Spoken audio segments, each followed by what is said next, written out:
Sadguru Nath Maharaj Ki Jai, and welcome to Jagadambe Reads the Holy Books of India, Mahabharata541. As you may remember, the family was settling into their seats in the court. The next day in the morning, Yudhishthira came to the presence of Krishna. He found him to be in a thoughtful mood. Seeing the king, Krishna smiled at him and spoke to him. The king said, "What makes you so thoughtful, Krishna?" Krishna said, "I was thinking of your grandfather, Bhishma.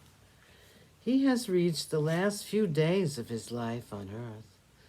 You wanted to learn so much from him. I was thinking of going to see him. He's calling me in his mind. I wanted to ask you to accompany me.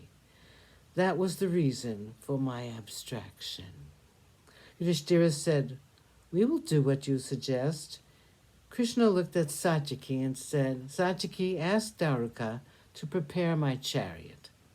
You must also prepare yourself. We must go to the field where the Kuru ancient is lying on a bed of arrows." Krishna's chariot was ready. Daruka came and announced it. The entire group left for the field. In several chariots they went to the battlefield. They abandoned their chariots and went on foot to the presence of the great Bhishma. He looked like the setting sun. Krishna went forward and spoke to Bhishma. He was feeling so unhappy to see the great man suffering so much pain and agony. He sat by his side and spoke gentle words. He said, "How are you faring, my lord? The power you have to hold death at bay is not given to me. Your strength of will is amazing. If a needle point pricks me, I cannot bear the pain. How can you bear the pain caused by 1,000 arrows, which are lodged in your body? There is no one like you in the world. You are the home of all knowledge. You have been the pupil of Brihaspati, Shukra, Vashishta, and Markandeya. You are the storehouse of all wisdom. You're the greatest hero. You have always followed the path of righteousness. You are the foremost of the Vasus. You are the greatest man that has ever graced the world of men. You must now pacify Yudhishthira, who is grieved because he was the cause of the death of his cousins. He has been pacified by Vyasa himself, and he wants to rule the kingdom as well as his ancestors did. You must teach him all that you know. You must make him shake off the sorrow and rule the kingdom properly. You are the only person who can help him." Bhishma heard the words of Krishna. He raised his head a little and looked at Krishna.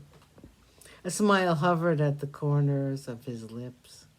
He said, "My lord, you are the eternal soul that pervades this universe. You are the home of all knowledge and all wisdom.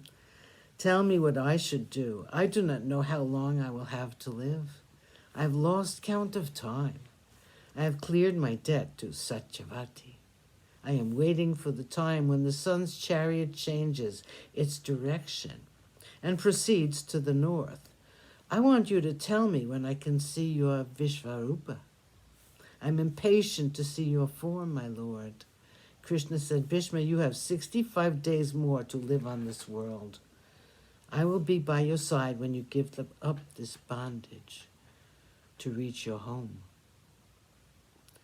When you go, all that immense knowledge will go with you, and no one will be able to get it. I want you to talk to Yudhishthira about all that you know. You can do it." Bhishma said, "Krishna, are you trying to laugh at me?